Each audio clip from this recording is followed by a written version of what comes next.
प्यारे बच्चों नमस्कार। कैसे हैं आप? आशा करते हैं कि आप कुशल पूर्वक ठीक ठाक होंगे और आपका स्वास्थ्य उत्तम रहे, अच्छा रहे। इसके लिए मैं भगवान से प्रार्थना करता हूँ कि आप हमेशा सुखी रहे, समृद्ध रहे एवं स्वस्थ रहे। प्यारे बच्चों, जैसा कि आपको पता है कि आपका जो लेसन चल रहा है वो फ्रीडम चल रहा है। हमने meaning of freedom, kinds and various forms of freedoms के बारे में आपको बताया। आज हम फ्रीडम के बारे में आगे पढ़ रहे हैं।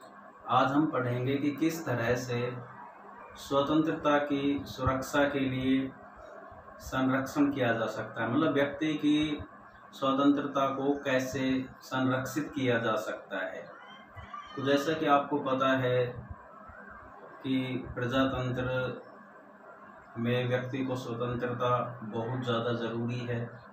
जहाँ डेमोक्रेसी होगी वहाँ स्वतंत्रता भी होगी और व्यक्ति चाहे अमीर है चाहे गरीब है, अपने विकास के लिए उसको स्वतंत्रता की आवश्यकता है। वो कुछ कार्य करने के लिए, जो भी वो कार्य करता है तो उस कार्य को करने के लिए उसको स्वतंत्रता की आवश्यकता होती है। तो आज हम उसी के बारे में पढ़ेंगे कि एक व्यक्ति की स्वतंत्रता का संरक्षण कैसे किया जा सकता है। वो सेफगार्ड पढ़ेंगे इसके अंदर। तो describe the main safeguard for the maintenance of liberty. Liberty को बनाए रखने के लिए, स्वतंत्रता को बनाए रखने के लिए, मतलब एक व्यक्ति की स्वतंत्रता का संरक्षण हम कैसे कर सकते हैं, ऐसे कौन कौन से उपाय किए जाने चाहिए जिससे व्यक्ति की स्वतंत्रता बनी रहे। तो आपको सबको पता है कि स्वतंत्रता बहुत ही व्यक्ति के लिए इम्पोर्टेंस है। तो इसमें देखिए, liberty has its importance for every individual. हर व्यक्ति के लिए स्वतंत्रता का महत्व बहुत ज्यादा है। If the citizens do not enjoy any liberty, यदि किसी व्यक्ति को किसी तरह की कोई स्वतंत्रता नहीं होगी, they will not be able to develop their personality, तो वो अपने व्यक्तित्व का विकास नहीं कर पाएंगे। इसलिए जरूरी है कि हर व्यक्ति को स्वतंत्रता दी जाए ताकि वो अपनी पर्सनैलिटी, अपनी फैकल्टी का डेवलपमेंट कर सके। इसके लिए क्या किया जाना चाहिए, संविधान में ऐसे कौन कौन से उपाय किए गए हैं जिससे ये प्रूव हो कि हमारी स्वतंत्रता का संरक्षण किया गया है। और स्वतंत्रता का संरक्षण के लिए क्या क्या उपाय होने चाहिए। तो generally following safeguards are included in the constitution. सामान्य तौर से संविधान के अंदर ये चीजें होनी चाहिए। क्या क्या होनी चाहिए? For the protection of liberty, liberty की सुरक्षा के लिए क्या होना चाहिए संविधान के अंदर? सबसे पहले इस्टेब्लिशमेंट ऑफ डेमोक्रेसी, लोकतंत्र की स्थापना होनी चाहिए। ध्यान दीजिए, ये जो democracy is a government of the people, by the people and for the people. आपको सबको पता है कि डेमोक्रेसी लोगों का, लोगों के लिए, लोगों के द्वारा जो शासन होता है डेमोक्रेसी होता है। और डेमोक्रेसी के अंदर सारी पावर किसके पास होती है? पीपल के पास होती है। यदि जब लोगों के पास सारी पावर होती है और यदि गवर्नमेंट लोगों के हित में कार्य नहीं करती है तो लोगों के पास अधिकार है कि वो आने वाले इलेक्शनों में उस सरकार को हटा देती है।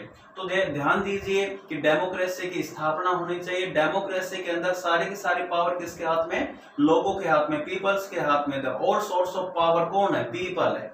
सारी शक्तियों का स्रोत डेमोक्रेसी में पीपल होते हैं, लोग होते हैं। तो लोगों की सुरक्षा तभी संभव है जब डेमोक्रेटिक गवर्नमेंट की स्थापना हो, डेमोक्रेसी की स्थापना हो। तो सबसे पहले उपाय क्या होना चाहिए कि डेमोक्रेसी होनी चाहिए। डेमोक्रेसी के अंदर लोगों की जो स्वतंत्रता है उसकी सुरक्षा की जा सकती है। तो पहला जो उपाय है इस्टेब्लिशमेंट ऑफ डेमोक्रेसी, सबसे पहले लोकतंत्र की स्थापना होनी चाहिए। तो democracy is a government of the people, by the people and for the people. Democracy है क्या? गवर्नमेंट ऑफ द पीपल, लोगों की सरकार, बाय द पीपल, लोगों के द्वारा, एंड फॉर द पीपल, लोगों के लिए जो सरकार है वो डेमोक्रेसी है। Democracy and liberty are very closely related to each other. Democracy और जो लिबर्टी है वो एक दूसरे के क्लोज में है, बहुत ही नजदीक की संबंध है इसके। Therefore democratic government should be establish. इसलिए यदि हमने लोगों की स्वतंत्रता की संरक्षा करनी है, उसको सेफगार्ड करना है, तो हमें एक डेमोक्रेटिक गवर्नमेंट की स्थापना करना जरूरी है। तो पहला उपाय कौन सा हो गया? Establishment of democracy. इसी तरह से जो दूसरा उपाय है डिक्लेरेशन ऑफ फंडामेंटल राइट्स, हमारे संविधान के अंदर लोगों को कुछ मौलिक अधिकार दिए जाने चाहिए और उन मौलिक अधिकारों का वर्णन कॉन्स्टिट्यूशन में होना चाहिए। यदि मौलिक अधिकारों का संविधान के द्वारा लोगों को यदि मौलिक अधिकार दिए जाए तो लोगों के अधिकारों की सुरक्षा की जा सकती है। ये दूसरा उपाय है, कौन सा? Declaration of fundamental rights. तो another safeguard that is adopted is to include a bill of fundamental rights. दूसरा एक तरीका है, वो तरीका कौन सा है? जो हमारे मौलिक अधिकार है उसके द्वारा हम लोगों के स्वतंत्रता की संरक्षा कर सकते हैं, मौलिक अधिकारों के द्वारा। तो इन द कॉन्स्टिट्यूशन की मौलिक, हमारे संविधान के अंदर मौलिक अधिकार का वर्णन होना चाहिए, उनको स्टैब्लिश करना चाहिए, स्थापित करना चाहिए। मौलिक अधिकार हमारे संविधान के अंदर होने चाहिए, मौलिक अधिकारों की स्थापना की जानी चाहिए संविधान के अंदर, ताकि लोगों के स्वतंत्रता की संरक्षा की जा सके। संविधान के द्वारा जब मौलिक अधिकार लोगों को दिए जाएंगे तो संविधान लोगों के राइट टू जो फ्रीडम है, स्वतंत्रता का जो अधिकार है, उसकी संरक्षा करेगा। According to the bill of rights the citizen are granted the enjoyment of their right. According to the bill of right, जब मौलिक अधिकार के द्वारा लोगों के अधिकारों के, लोगों के जो अधिकार है, नागरिकों को जो अधिकार दिए जाते हैं वो एक गारंटी के रूप में दिए जाते हैं कि उसकी सुरक्षा की जाएगी। According to the bill of rights the citizen are guaranteed the enjoyment of their rights. नागरिकों को जो अधिकार दिए गए हैं उनका अच्छी तरह से प्रयोग किया जा सकता है यदि ये अधिकार संविधान के द्वारा दिए जाए। फ्री फ्रॉम इंटरफेरेंस, और लोग अपने अधिकारों के प्रयोग कब कर सकते हैं? जब किसी भी लोगों का हस्तक्षेप नहीं होगा। हस्तक्षेप के बिना जब लोग अपने अधिकारों का उपयोग करेंगे तो वो उसकी स्वतंत्रता होगी। Moreover the government can not violate the right. जब संविधान के द्वारा, कॉन्स्टिट्यूशन के द्वारा नागरिकों को अधिकार दिए जाएंगे तो कोई भी सरकार नागरिकों के अधिकारों का वायलेशन नहीं कर सकती, इजी, आसानी से नहीं कर सकती। This way liberty is safeguard by the constitution and the judiciary. इस कारण से ये एक तरीका है, यदि मौलिक अधिकारों का वर्णन यदि हम संविधान में करेंगे या संविधान के द्वारा नागरिकों को मौलिक अधिकार दिए जाएंगे तो एक तरीका है, संविधान और जुडिशरी के द्वारा लोगों की स्वतंत्रता की संरक्षण या सुरक्षा की जा सकती है। आगे और भी उपाय है, जैसे rule of law, independent judiciary, इस तरह से बहुत से ऐसे उपाय है जिसके द्वारा हम लोगों की जो स्वतंत्रता है उसकी संरक्षा कर सकते हैं। आगे कुछ उपाय और है, उनके बारे में हम आपको अभी बता रहे हैं।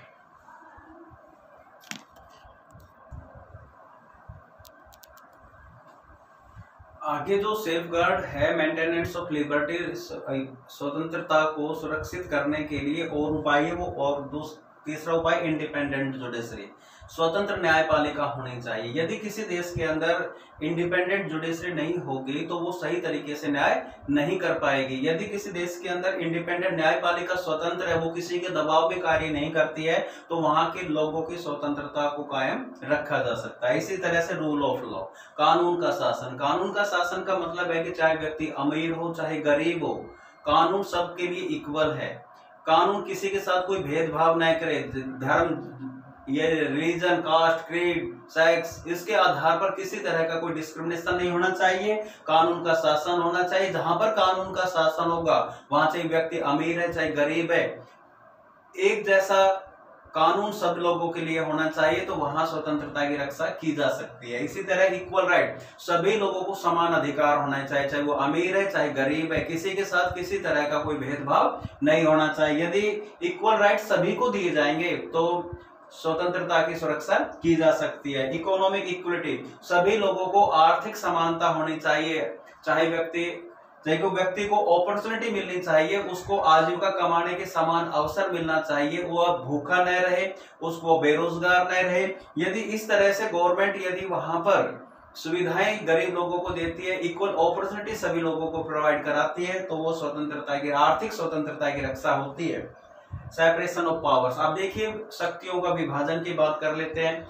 जो जहां भी सेंट्रलाइज होता है पावर का, वहां पर भ्रष्टाचार फैलता है, वो डिक्टेटर बन जाता है, उस पर किसी तरह का कोई अंकुश नहीं होता है। तो सेपरेशन ऑफ पावर, पावर का विभाजन बहुत जरूरी है।